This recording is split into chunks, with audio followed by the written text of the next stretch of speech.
Hi Virgo, welcome po sa ating channel. Narito ang inyong weekly kabay tarot reading for April 21 to 27, 2025. Kung naka-resonate kayo, comment down. Kung hindi kayo naka-resonate, ibigay niyo po sa iba kasi general reading po ito. This is for you, Virgo, ngayong April 21 to 27, 2025.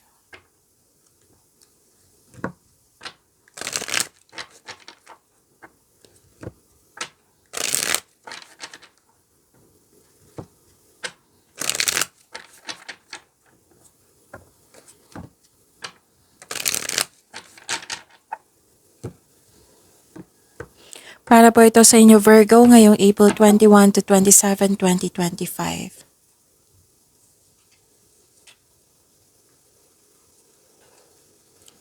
Maraming salamat po sa inyong patuloy na suporta at maraming salamat din po sa mga hindi nag-skip ng ads. Gamitin ang reading na ito bilang gabay lamang sa mga hindi pa nag-subscribe, subscribe na po kayo at click bell notification para malaman nyo na may bago tayong video.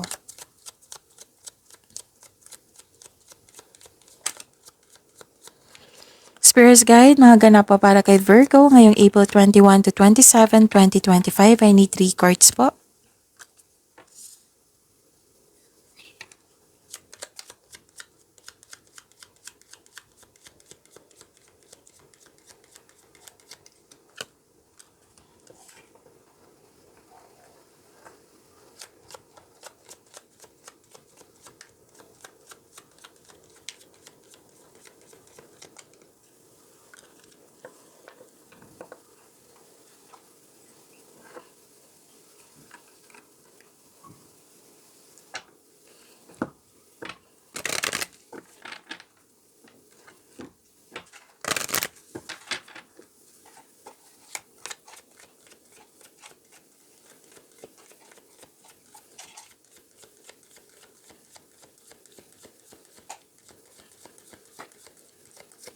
Spirits Guide, mga mensahe pa para kay Virgo.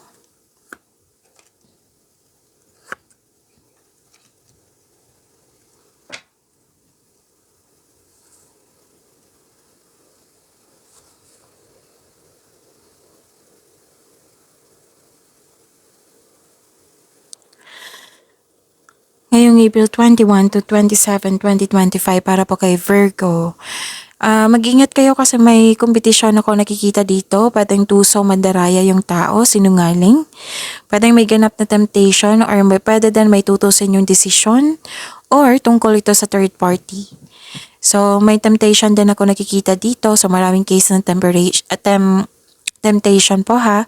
Basta may nakita ko ditong pwedeng ambisyon to, mas lumawak yung ambisyon mo sa buhay or may taong mapanlin lang. So may bibigyan mo ng aksyon yung matagal mo ng plano, pwedeng magkaroon ng biyahe. Oo, new journey, adventure, or bakasyon.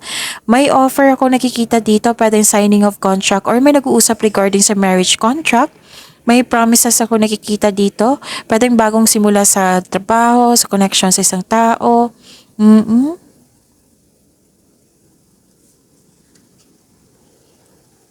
Wow, ang ganda nito. Grace and gratitude. True gratitude, joy expands.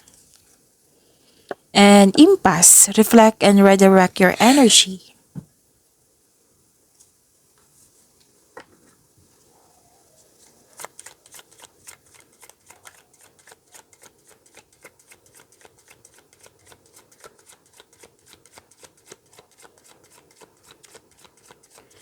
Spirits Guide, mga mensahe po. Energy po ni Virgo ngayong April 21 to 27, 2025.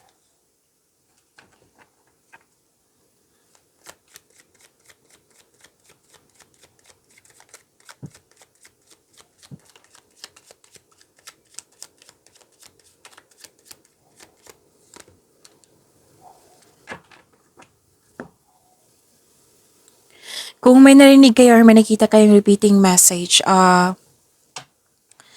yan po yung ibig sabihin ng cards nyo na pinupush sa inyo na kailangan nyo bigyan ng atensyon, solusyon at aksyon. Like for example, nanood kayo sa isang video natin sa channel, tapos ngayon sa inyong weekly gabay, tapos may napansin kayong repeating message. Yan po ang ibig sabihin po. Sana yung energy ni Virgo.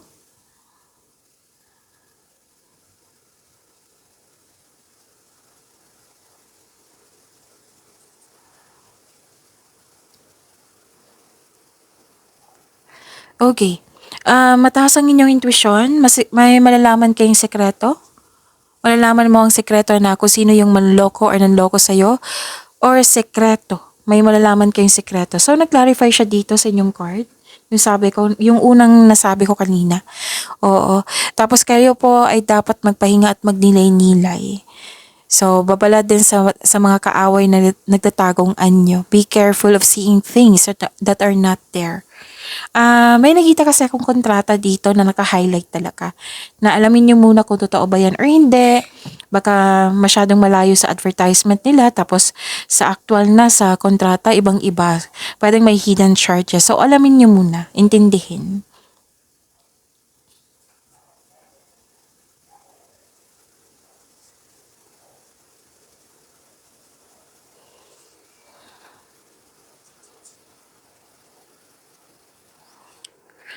Okay. Financial stability, wealth, generosity, nakikita ko dito. Claim nyo po. Pwede din may nagbigay ng leadership role sa inyo. So, yun. Pwede din busy kayo ngayon sa pagiging leader nyo po. Mm-mm. Financial stability nakikita ko dito at sobrang generous mo. Mm.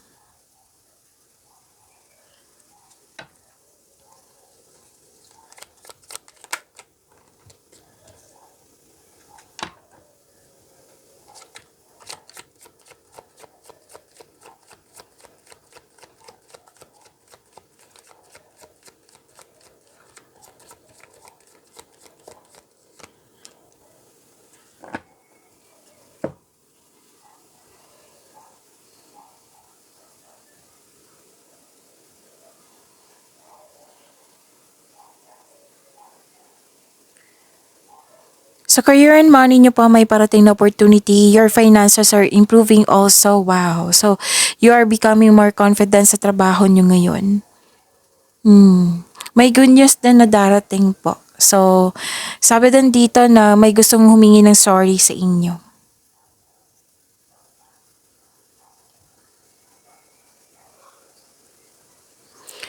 So, ang ganda. Ang ganda ng cards nyo. Long-term abundance. Nakikita ko dito, steady progress.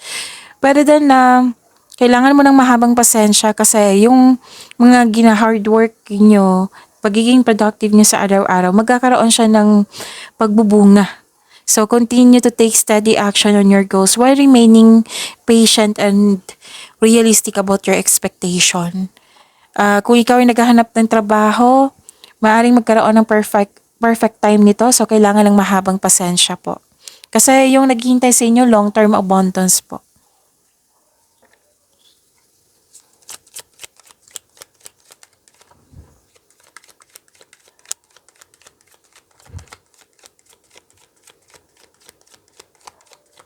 Spirits Guide, Love Life, Self-Love, Partnership, and Romance ni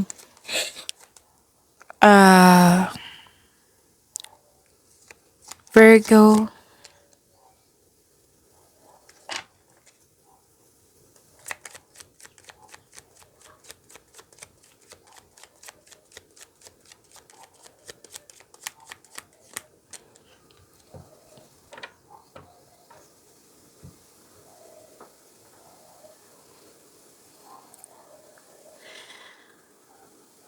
Nakita ko rin dito nagkaroon ng hindi pagkakasundo sa isang tao.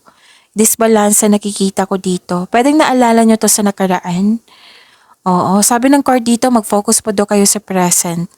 And don't worry, Virgo, you are guided to find peace. Habaan nyo po daw yung pasensya nyo. Pinupush ng cards nyo. Habaan ang pasensya nyo. So, yan yung assignment nyo ngayon.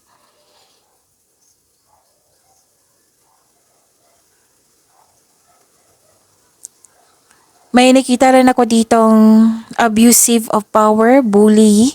Bully po, acting like a bully. So kung hanggat maaga, iwasan mo itong taong ito or may tao dito na hindi nagbigay ng halaga. Hindi marunong magbigay halaga. So sana'y ma-overcome niyo po iyan. Aries, Virgo. Marahil si Aries to, di ba? So this reading ha, baka may magtampo dyan. This reading is for Virgo. Okay? So pag-imanin niyo po yung blessings na binigay sa inyo, See you tomorrow. Maraming maraming salamat po.